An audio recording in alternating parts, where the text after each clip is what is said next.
Welcome to LC Screen Talk. My name is Larry, and this is my ranking of December films from 2018. This is the 12th installment in this film series in which I rank all of the new release films I saw in theaters during each month of the year. So I started this series at the beginning with January 2018, and here we are, the final installment for the year. So thanks for coming along on this journey with me as we explored all of these films throughout the year. I hope you all have enjoyed it. I really enjoy making these monthly ranking videos. And this definitely looks to be a series that I continue on the channel for the new year. So as per usual, this is just my personal ranking. These are the films I saw in theaters during the month of December 2018. So obviously, I couldn't rank any films I didn't happen to see. Sorry. And this is just my personal opinion. And yes, new releases onto Netflix directly do count for the list. But just a reminder, this is just my personal opinion. This isn't even necessarily how I would rank them in terms of like quality filmmaking.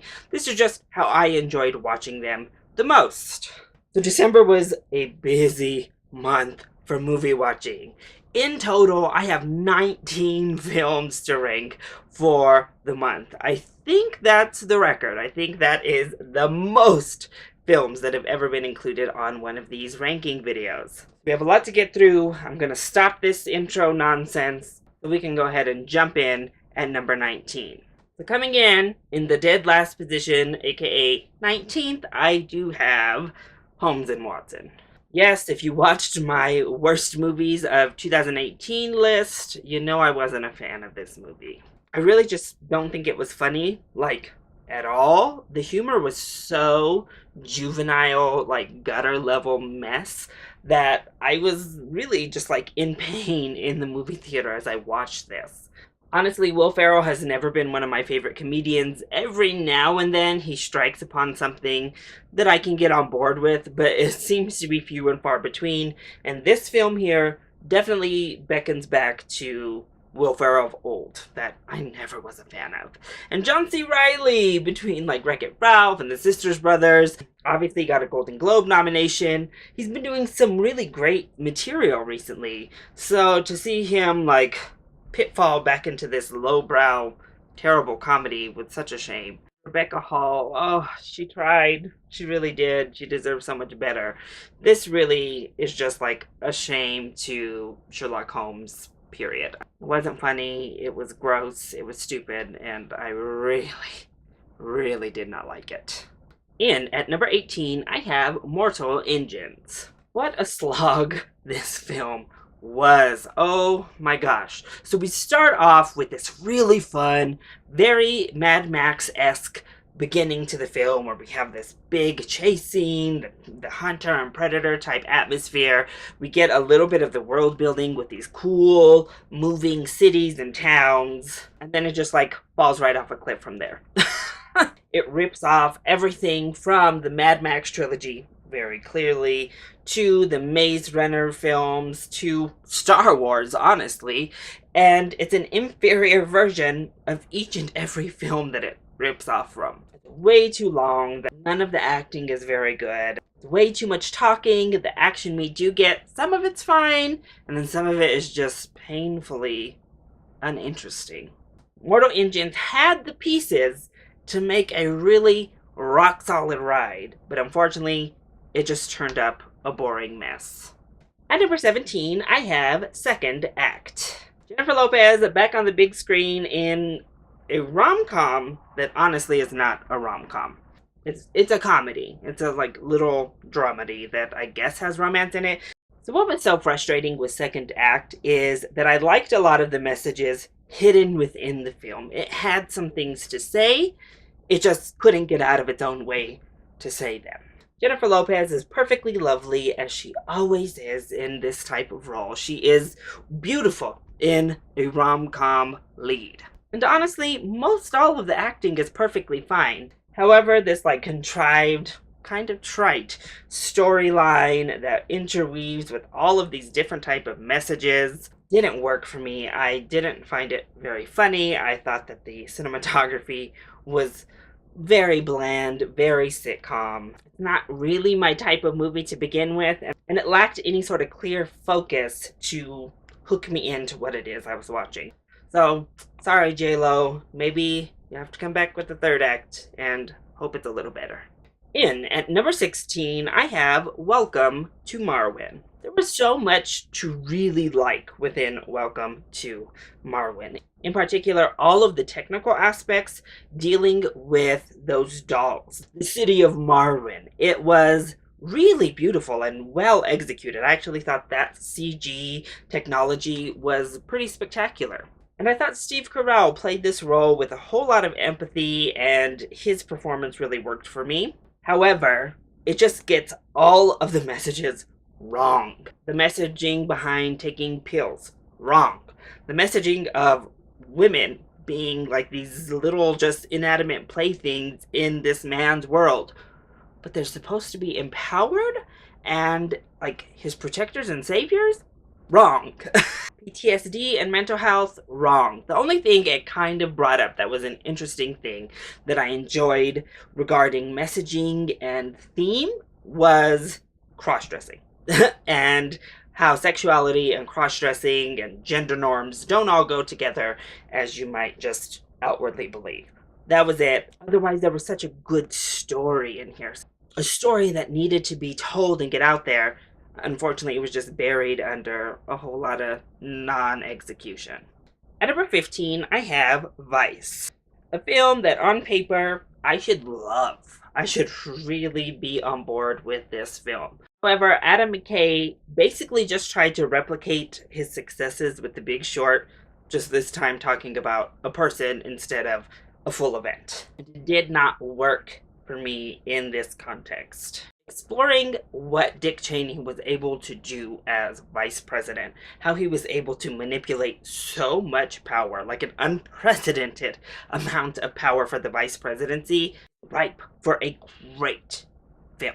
However, Adam McKay just went so in and out, tonally, all over the place with this script. It really lacked in any sort of focus, and there was no real narrative to drive the political messaging that was there. And I think that was the main problem and why it never worked here like it did with The Big Short. There was no through story to put all of these manic, crazy pieces together. Fortunately, there are some amazing performances, including Christian Bale, who is impeccable as Dick Cheney. Sam Rockwell just completely falls into the role of George W. Bush. Amy Adams as Mrs. Cheney is stellar. All of the acting in this film is so good. There are pieces, there are montages, there are moments that are so good, but much like the SNL skits this feels like, for every good one, there's at least a few big misses. In at number 14, I have The Mule. For all intents and purposes, this is a solid, well-made film, and a welcome redemption for Clint Eastwood as a director after the horror show that was the 1517 to Paris earlier this year. However, as solid as the filmmaking was, it just wasn't a really interesting movie. It's not a movie that you're going to remember a week after you've watched it. Partially because it focuses so heavily on family drama that it pushes to the side all of the cartel stuff for really long sections of the film. So it's kind of like two films mashed together, and it never quite gels and flows in the way that it should. Plus, we have a very sketchy lead character that is racist, if we're being honest, and this really old man, this 90-year-old man, who has two different threesomes in the film with these younger women. I mean, come on. Basically, Clint Eastwood giving himself an excuse to be the racist, like, ladies' man to younger women that he thinks he is in his head. In at number 13, I have Mowgli, Legend of the Jungle. So my first Netflix film makes its appearance. There was a lot to really like about Mowgli, I think. This was definitely a darker take. This is not the take we're used to on film adaptations, in particular the famous ones from Disney. Some of the darkness worked, some of the darkness didn't work so well for me. However, I really enjoyed Mowgli as a character in this film. I think they did a really good job of developing him and his relationship within the jungle, his relationship with the people. All of that worked really well, and his story arc really succeeded in the film. I also thought the voice work was very well done in the movie. And emotionally, a lot of the stuff hit. You care about the characters enough that you do get invested by the time it needs you to. However, Andy Serkis definitely was hit or miss with the visuals in this film. Some things just didn't make sense, like Shere Khan's little, nub paw going on. I don't know that you can be a dominant tiger in the forest if you're at a handicap already. It seemed like a very strange choice to give him that little paw. Also, some of the darkness was too much for me. And I'm a dark person, but this really dwells in heavy dark for a very long time in stretches of the film. Plus, a lot of the characterizations I just didn't get. I didn't get Baloo. I didn't get the monkeys in this film almost at all. Human characters were all bleh. So Mowgli ended up being a solid effort that I am very happy I actually watched, but it didn't quite grab and stick with me as I think it could have. At number 12, I have On the Basis of Sex. The shining star of this film is Ruth Bader Ginsburg herself as a person, and all that she has done for women in the country, all that she's done to get us to a much more equal state that we're in right now when it comes to the genders. And I think we have solid performances across the board, though Felicity Jones' accent, not the best. But we had Armie Hammer in here, who was just stellar in the film. Justin Theroux was really good in creating this weird gray character. The case they decided to focus in on was a wonderful case to showcase. Plus, I loved the ending homage to Ruth as a person, and it worked really well for me. However, this fictionalized version, this Hollywood version, pales in comparison to the really wonderful documentary we got earlier this year, and I think that really actually hurts the film. This is a crowd pleaser. It's so hard not to cheer at the end because it gets you where you want to go, like a good Hollywood biopic should. However, we just rush through so many of these things. We get a very, very movie-esque feeling version of so many of the accounts. It feels so conventional, and it boxes in a woman who was anything but conventional as she worked for gender equality. So, On the Basis of Sex is perfectly fine. It was a solid movie. It was a nice watch, but it wasn't as great as I was really hoping it would be when I heard it was being made. At number 11, I have Byrd Box. Yes, A Quiet Place, except with your eyes this time, starring Sandra Bullock and an all-star cast that was released to Netflix. I actually mostly enjoyed the film. I thought, especially on an emotional level, it hit where it needed to hit. Sandra Bullock gives a great performance, as do actually all of the actors in our film. They give a really, really good performance here. And it's off the backs of their performances that I think this film works as well as it does. Also, the concept was really interesting. Of course, it's hurt a little bit by the fact that we got A Quiet Place earlier this year, and they are so similar in tone and concept in general. However, I really liked playing with the noise aspect, playing with the voices, the fact that we actually never even see the beasts or whatever these things are that are there. And I love a lot of the ideas presented here. That it's like this ominous being that makes you kill yourself. And if you're already crazy, then it affects you differently. I thought that was all done very well. Plus, there are some highly tense moments in this film. However, the back and forth nature and structure of the movie really hurt it. We're going back and forth between present day, on the river, current mission with the kids, to the story as it starts to happen and unfold and these things come. And honestly, it should have just been done chronologically. I don't think there was really a need to be going back and forth and back and forth. I think it really interrupted a lot of the tension. And maybe it would have made the third act weaker, but I was really interested in the flashback sequences. So every time we would jump back onto this boat, it was kind of like, oh, okay, let's go back. But I think it would have been much more emotionally impactful and resonant if we had just unfolded chronologically. At number 10, I have If Beale Street Could Talk. Another film that I think was a little bit hurt by the non-chronological order of it all. This film ranked so low, I think, mostly because I'm a big curmudgeon. I am not really one for romance films. They have to be done really well. They have to find a way to grip me personally, to get me involved with them. So this film half worked for me, and then half I was like, oh, it's fine.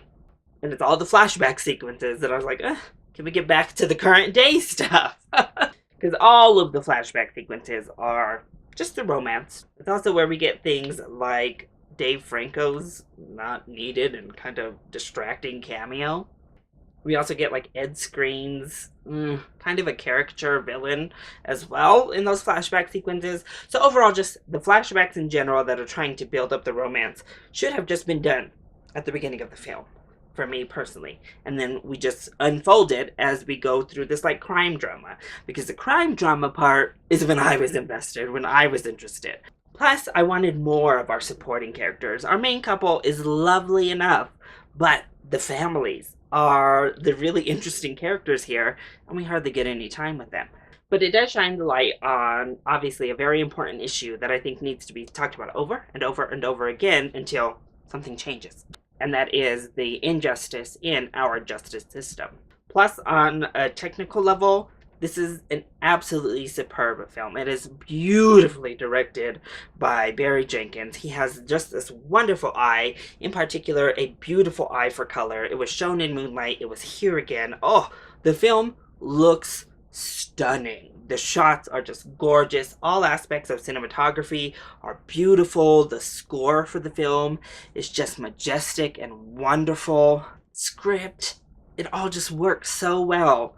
Unfortunately, half of the story we're being fed, I just didn't really care all that much for. At number 9, I have Aquaman. I just had a blast watching Aquaman. That's why it makes it pretty much right in the middle of this ranking. It doesn't scale its way up to like the upper echelon of this ranking or even my superhero ranking if you watch that, because, I mean, it is cheesy. Let's just call a spade a spade. Some of this dialogue, woo! And even some of the logic involved in the way that the script unfolds, not great. It's so fun, and that's off the backs of a hugely charismatic, just completely charming, hunky, wonderful Jason Momoa in the titular role, as well as Mera as a character. I thought Amber Heard portrayed her just fine, but I think the character in general was just so awesome and badass and wonderfully fleshed out, that them two going on this little adventure was just a blast to be a part of. I know a lot of people didn't love Orm, played by Patrick Wilson, but I was on board. It was over the top, scenery chewing, wonderful camp from Patrick Wilson to me, and I'm on board with that kind of villain. Black Manta was awesome. I'm excited to go forward with that. I loved his character motivation. I also loved King Orm's character motivation. And the world building was spectacular. Maybe second to none of any film this year. Atlantis was absolutely gorgeous, beautifully realized, and even when the effects weren't all that great, through the beauty of the effects, we then see the little bit of cracks.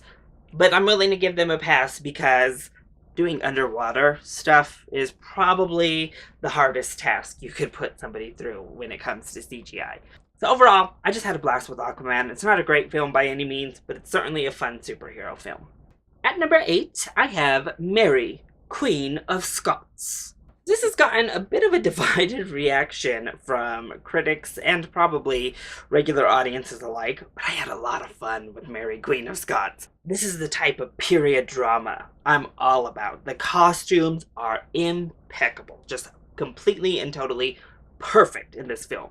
The hair, whoever did the hair design in this movie, please hand them an award, because the hair is so good. The makeup is wonderful. The acting, sublime. Both Saoirse Ronan and Margot Robbie are stellar in this film. It has the drama, it has the political intrigue, it has everything you were hoping for when we got this film, except a lot of Queen Elizabeth. That's one of the big drawbacks for me, is this film was definitely marketed as Queen Mary, Queen Elizabeth, headbutting these two powerful women. And that's there, certainly. However, Queen Elizabeth certainly has a smaller role than I had anticipated. And I was constantly, wanting more from her. Plus, some of the historical accuracies, whew, hotly debatable. But overall, for a historical fiction, I thought this was really fun and a great watch.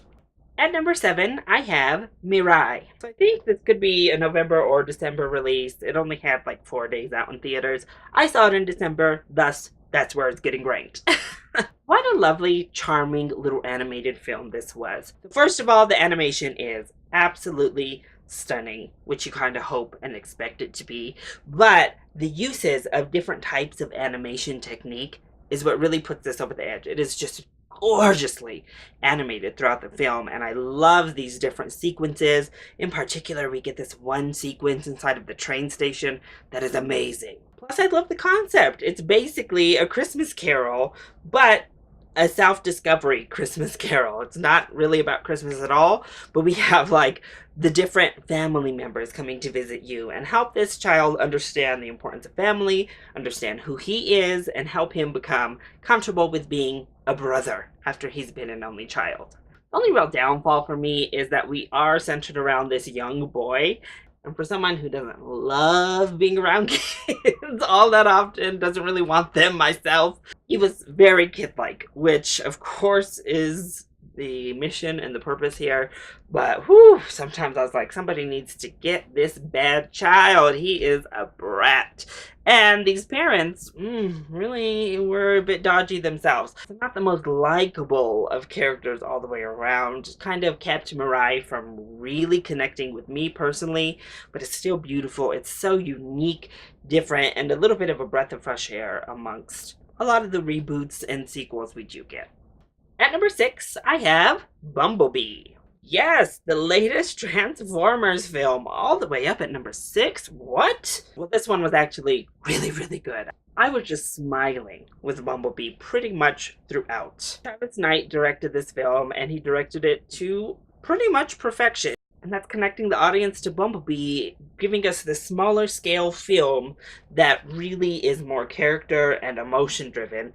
And that's exactly what we got, and I think it was all the better for it. Bumblebee as a character was so wonderful, just beautifully realized through the technology. Then we have Charlie, our main character. She is a wonderful protagonist, the best protagonist we've received in one of these live-action Transformers films. The comedy was there. It made you laugh, it made you sigh, it made you awe. All of the emotions were there. This had more emotion in it than all the other Transformers combined. And even the CGI, this cost a lot less than the other Transformers films, but it looked a lot better. Unfortunately, I think the whole military side plot, which is kind of obligatory, I guess, failed for me. I didn't really care, and I thought John Cena was terrible in this film. I know some people think he was fun. He had one good line about the names of the Decepticons, but other than that, I was just like, oh my, no thank you. And really, that's what kept it from moving into the top 5. What a wonderful surprise Bumblebee turned out to be for the holiday season. So floating into the top 5 is Mary Poppins Returns. What a delightful film.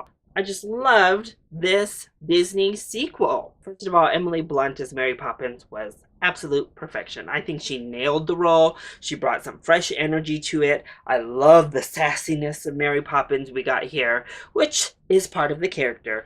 But she was just so loving. She was so beautiful in this role. Of course, it's never going to usurp the iconic Julie Andrews rendition, but I think it's right up there with her. It was really a beautiful interpretation. And all of our characters in this film I thought worked really well. Ben Whishaw was fantastic in this movie.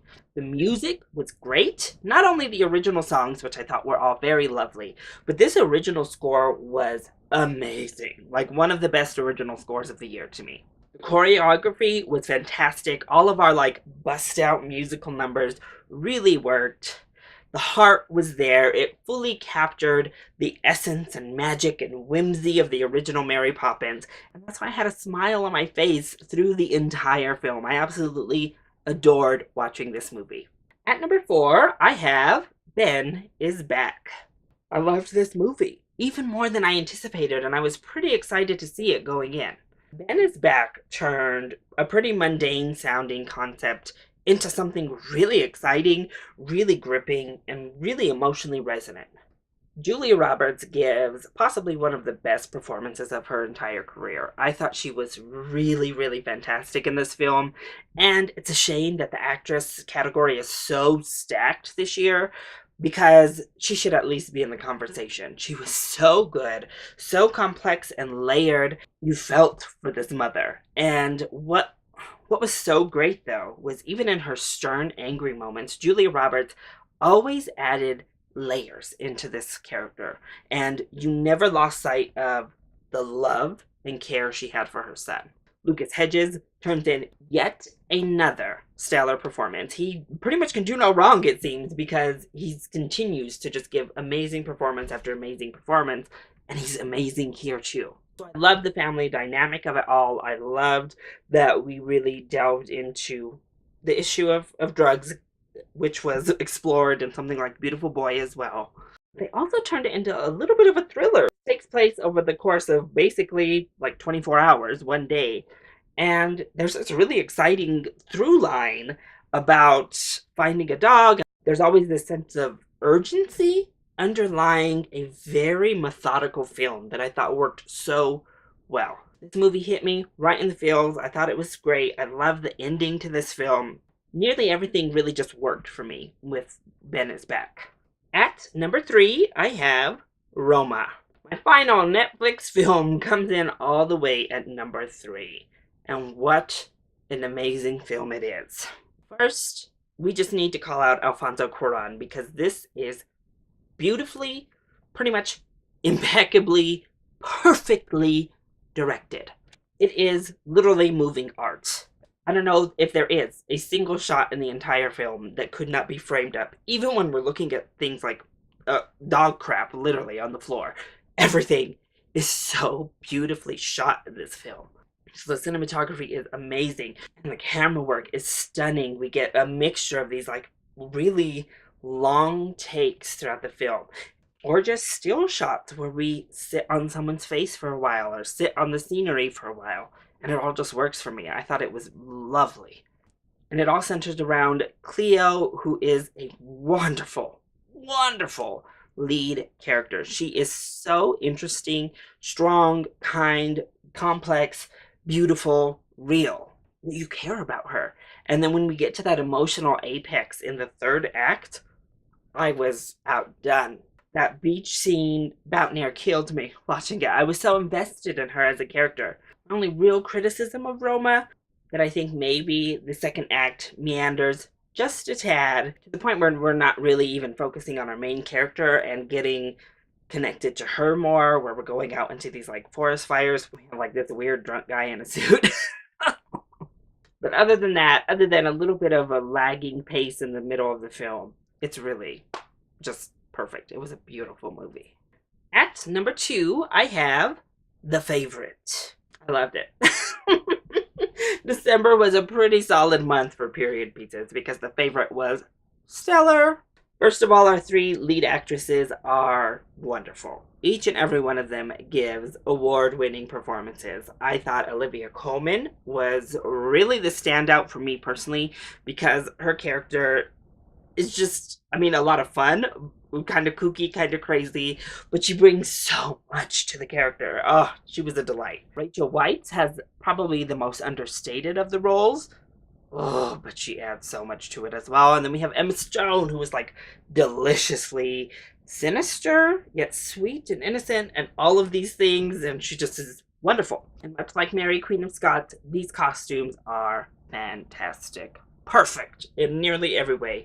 The makeup work in this film, perfect. The set design, absolutely wonderful. The music selected, not original score, music selected was perfect for the setting. The cinematography was really stunning, and it works so impeccably well as some sort of farce, some sort of satire on the upper class, really in general, and really period pieces, the monarchy, all of the above. It works really well. Sometimes the surrealism of the satire pushed it a little bit much for it to be my favorite film of the month, but honestly, the favorite was a complete blast and a lot more fun than any period piece has any right to be. And for my top spot, my favorite film I saw in theaters in December, was there a question? Yeah, it's Spider-Man Into the Spider-Verse. I actually just saw this for a second time in the theaters, and it was just as amazing. Even the second viewing had my jaw on the floor with how beautifully crafted, just meticulously done this film is. The animation in this movie is groundbreaking, stellar, wonderful. Every positive adjective under the sun can be used to describe this animation. It's that good. You need something more. Beautiful animation can only get you so far, and that's where Spider-Verse really shines. Miles Morales as a character is really something special here. Miles Morales as a character is something wonderful to connect to.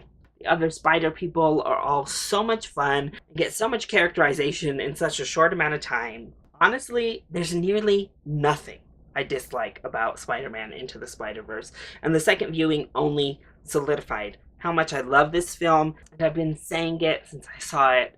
This really is something special, and something really worth all of the praise that it's been getting. So I don't see how, honestly, I could put anything else as a number one for the month of December. That is my ranking of all the films I saw in December 2018. What did you think of my ranking of the films that I included here? And most importantly, how would you rank the films you saw in December? Let me know either in the comment section down below, or you can hit me up on Twitter. If you like this video, make sure that you hit that like button down below and subscribe to the channel so you are always up to date on our latest videos. I love you all so much for your support. Thank you for watching, and I'll see you next time. Bye!